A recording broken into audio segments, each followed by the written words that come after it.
A Quinta do Paf, capítulo 4. No dia seguinte ao ataque, as coisas, apesar de não terem corrido exatamente como o Zezinho, o peru malandro, pretendia, acabaram por não correr mal de todo. O Zezinho não contava com os lobos. O Zezinho não contava ver um peru mafioso nas mandíbulas de um lobo. Mas a brutalidade do ataque faria o Zezinho sair do choque, e assim, na tarde do dia seguinte, ele e os seus já tinham uma manifestação organizada em frente ao Touro Vermelho, o presidente,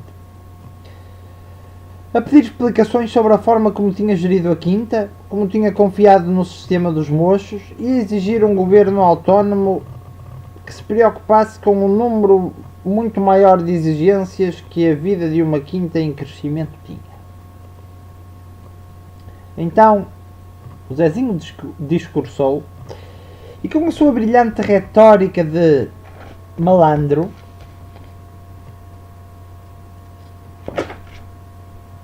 em pouco tempo tinha galvanizado a quinta sedenta de vingança e de um bode expiatório. Aliás, o discurso correu-lhe melhor do que aquilo que ele próprio esperava, porque o nível de malandrice do Peru era tão grande que ele tinha estado na origem, que ele próprio, que tinha estado na origem do ataque, se conseguia sentir magoado por perder o seu Peru mafioso. Em breve, o Peru era levado em ombros, mas foi avisado pelo Touro que este vigiaria a sua gestão e nunca teria o apoio do cão leal e dos seus rafeiros, pois este mantinha-se imparcial e também queria uma investigação àquilo que tinha acontecido. O moço Jorge e a sua direção não gostaram de se ver ultrapassados por um Peru. Mas os acontecimentos ultrapassaram-os e eles foram remetidos pelo poder agora instituído a uma organização que apenas tinha como função ensinar. Ainda por cima, o antiquado Jorge, cego pelo seu orgulho ferido, não conseguia fazer a sua escola vingar, pois na realidade nenhum dos alunos o reconhecia como amigo. Apenas como um ditador tirano que não permitia que ninguém contestasse o seu poder. Havia, no entanto, o Coruja. Esse Coruja que, apesar de uma asa magoada, era o professor mais popular que havia. Aliás, o Agostinho Coruja era cada vez mais uma estrela e fonte de esperança para uma quinta que há 2 meses não sofria ataques nem dos lobos nem da Caldinhas. Tinham passado 2 meses desde o brutal ataque. E o maldito do Peru Zezinho, esse traidor mal agradecido, tinha nomeado uma cabra rabugenta como sua ministra para a educação. Esta controlava tudo a tal pormenor que mal sobrava tempo para ensinar e os alunos eram cada vez mais indisciplinados.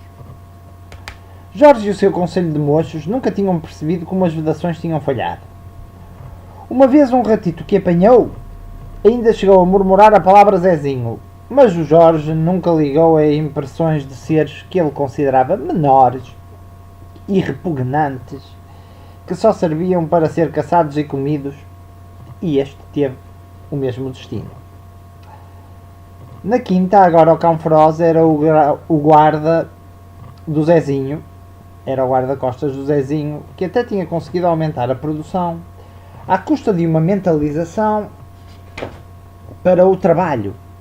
Trabalhar mais, nada de preguiça, nada de lazer, e todos os animais trabalhavam mais, até as pombas no hospital onde ocorriam cada vez mais animais exaustos e com sistemas graves de ansiedade, trabalhavam mais. Jorge tinha que admitir que o esquema que o Zezinho tinha arranjado para proteger a quinta era um pouco sinistro, mas eficaz. Em vez de construir vedações, o que se fazia era pôr animais no perímetro da quinta como sentinelas. Se esses animais que ficavam sempre em linha de vista uns dos outros fossem atacados, toda a ferocidade da quinta com o cão mercenário, o cavalo, o touro e, se fosse necessário, uma reserva com o leal, o general e os seus rafeiros, cairiam sobre o grupo ou animal atacante. No Conselho de Ministros, em que isto foi proposto, os representantes das galinhas, dos patos, dos gansos, dos coelhos e até dos mais moderados perus tinham argumentado que essa forma talvez resultasse. Mas havendo um ataque, o animal ou par de animais sentinelas no setor atacado possivelmente morreriam nas presas do predador. O Zezinho argumentou com números. Ultimamente era essa a sua defesa. E o Zezinho tinha sempre bons números para apresentar. Era melhor perder nem que fosse um peru, mas dar uma lição aos assaltantes do que os 7 que perderam na noite do ataque da Caldinhas e dos Lobos. O Touro Vermelho, ao ouvir isto, sugeriu ao Zezinho que fizesse o seu turno também como sentinela para dar o exemplo. O Zezinho não gostou da ideia, mas disse que faria o turno e fez. Mas teve a cabra como companhia, pois esta apreciava o lugar em que o Zezinho a pôs porque tinha forma de humilhar os moços. E ainda por cima nunca gostou de aves desde que um falcão lhe levou um cabrito que até era um bandido zeco que se afastou da proteção dos pais quando o falcão o apanhou. Além da cabra, o Zezinho ainda teve o Feroz com ele, pois era o seu guarda-costas. E tudo correu bem. É claro que umas noites depois um coelho lá foi apanhado, mas o lobo solitário que tentou atacar a quinta apanhou um susto tal que nunca mais lá voltaria e até teve que abandonar a caça porque o mercenário, o cão, se aproximava dele rapidamente e não vinha sozinho. Até um touro vinha atrás dele. O lobo nunca tinha visto uma coisa assim e contou ao falcão peregrino que espalhou a notícia pela floresta.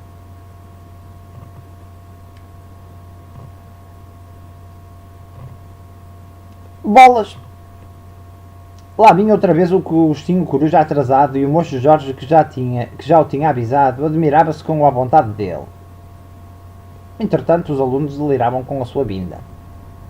Até os malandros dos esquilos nas árvores, sempre a mandar bocas e com a mania de que eram engraçados, gritavam: "Vem aí o Coruja! Vem aí o Coruja!" Não, pensou Jorge, este Coruja tem que levar uma lição. Vamos dar uma lição. Estava ele a pensar nisto e veio o Zezinho com o leal, enquanto os esquilos diziam: "Olha o cobardolas do Zezinho, o Zezinho e o seu cãozinho, queres uma nós, Zezinho? Pega!" E atiravam-lhe nozes. O Zezinho detestava os esquilos, mas não o podia demonstrar do alto da sua arrogância. O Zezinho Peru aproxima-se de Jorge, o mocho, e diz-lhe: "Jorge, meu adorável mestre mocho, com as capacidades dos da vossa espécie e sabedoria, aliada à visão noturna, acho que poderíeis dar uma ajuda à nossa quinta de uma forma mais eficaz. Por que não me fazerem vocês também serviço de sentinela à noite?" A quinta tinha-se recuperado economicamente. Isto significava que haviam mais ninhadas que evoluíam para jovens e mais alunos para ensinar, e os moços ensinavam, e era por isso que eram respeitados. "Ó Zezinho", diz-lhe Jorge, o moço, "nós sempre ensinamos para guardar tens os cães." "Tenho os cães e todos os outros animais", respondeu o Zezinho, "que para além do seu trabalho, como pôr ovos, ainda fazem vigilância. Por que não os moços? Que vos torna tão especiais? Nós ensinamos ao Zezinho." Diz-lhe Jorge: "Vencemos as resistências das criaturas, abrindo-lhes os olhos para a sabedoria.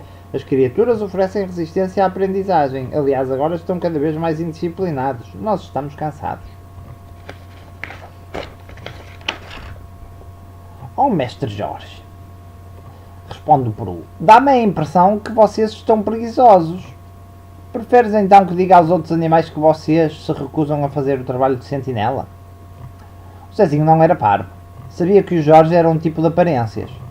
Já o preguiçoso do Coruja Agostinho, assim pensava o Zezinho. Esse Coruja tinha-se recusado a fazer serviço de sentinela, mas o Coruja não ligava às aparências. Ok, diz-lhe Jorge. Ok, Zé.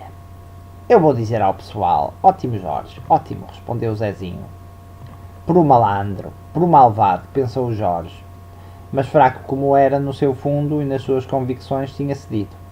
Ainda para mais, o Zezinho poderia ser mais culto, sabendo que o sentido mais apurado dos mochos era a audição. O Zezinho afastou-se do soturno Jorge e procurou o gato Botas, que agora caçava ratos à sua vontade. O gato, ao vê-lo com um feroz, trepou para uma árvore e disse que se quisesse falar com ele não trouxesse o cão. O Zezinho afastou-se a pensar que o gato, se quisesse e as coisas lhe corressem mal, poderia fazer chantagem com ele. Aquele gato era um problema. Sabia demais. Sabia que ele tinha combinado o ataque da Caldinhas. Às vezes tinha sido visto a rondar as imediações do Corujo ou Agostinho, e esse Agostinho precisava de levar uma lição. Recusar-se a prestar serviço de sentinela porque lhe tinha chegado aos ouvidos que considerava um abuso. Esse Agostinho, ou seja, o Agostinho considerava um abuso que ele, membro da classe dos pensadores e professores, fosse posto a fazer uma função para a qual não tinha sido detalhado, e que os animais estavam a ser levados por uma lógica que os estava a levar à exaustão que não se justificava pura e simplesmente devido à tentativa de enriquecimento. Quando uma criatura é abusada, a sua autoconfiança vai-se minando à medida que o indivíduo se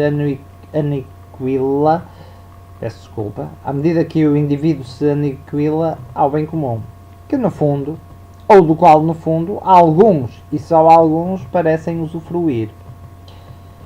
Caso dos perus que tinham melhorado substancialmente o seu nível de vida. Pelos vistos, tinham sido estas as palavras do coruja. Bem, pensou o Zezinho o peru, este é um adversário político interessante, mas perigoso. Mas como é que se aniquila um coruja ou um corujo? Já agora, como se reduz o poder do touro vermelho, pensava o Zezinho, e como é que se elimina um gato sem dar a conhecer à própria segurança pessoal que é isso que se quer fazer?